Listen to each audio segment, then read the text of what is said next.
Andre. So in this is my assignment 9 or 8, one of the two.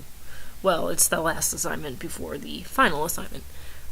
So this had to do with the fog in the mirrors, or how you said, smoke and mirrors. Ha ha ha ha.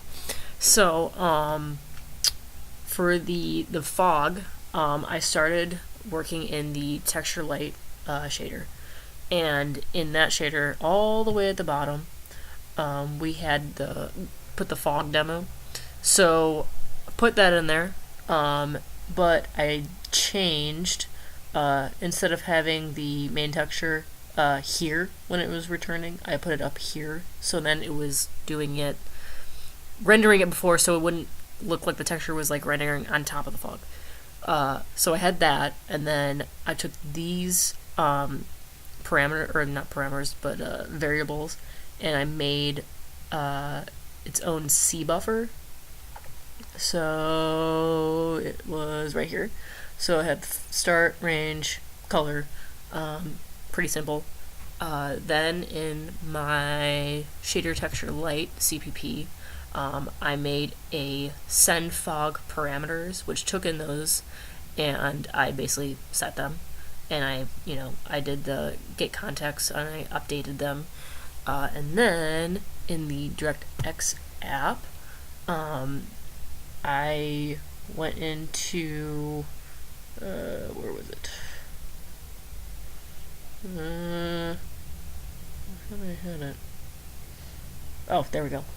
In the draw scene, I put the P shader text, and I activated the send fog parameters, gave it a start of 5, it goes as far as 100, and obviously midnight blue. So if I run that,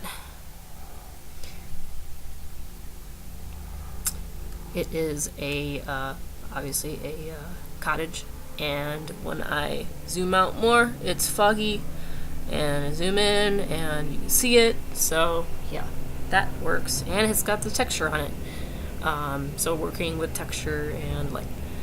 So now for the mirror one. Now this one took me a while because there was so much stuff in the DirectX app that I had to change. Well, not change, but add.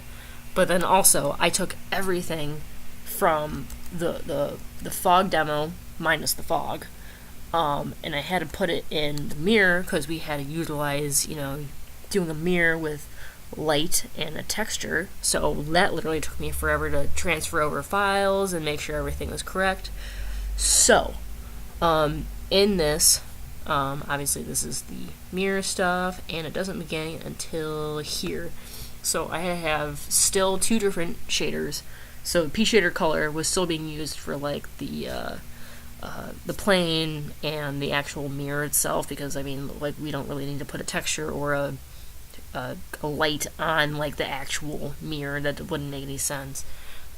So the P shader texture light was only going to be used on the model that was that we're going to be making, like textured cube or something like that with light. So I set up the texture shader light, same exact thing from the last demo, so it's not really anything different.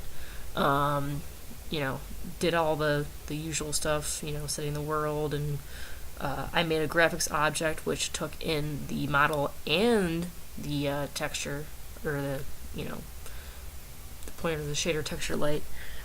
So then where it really gets interesting is the draw scene.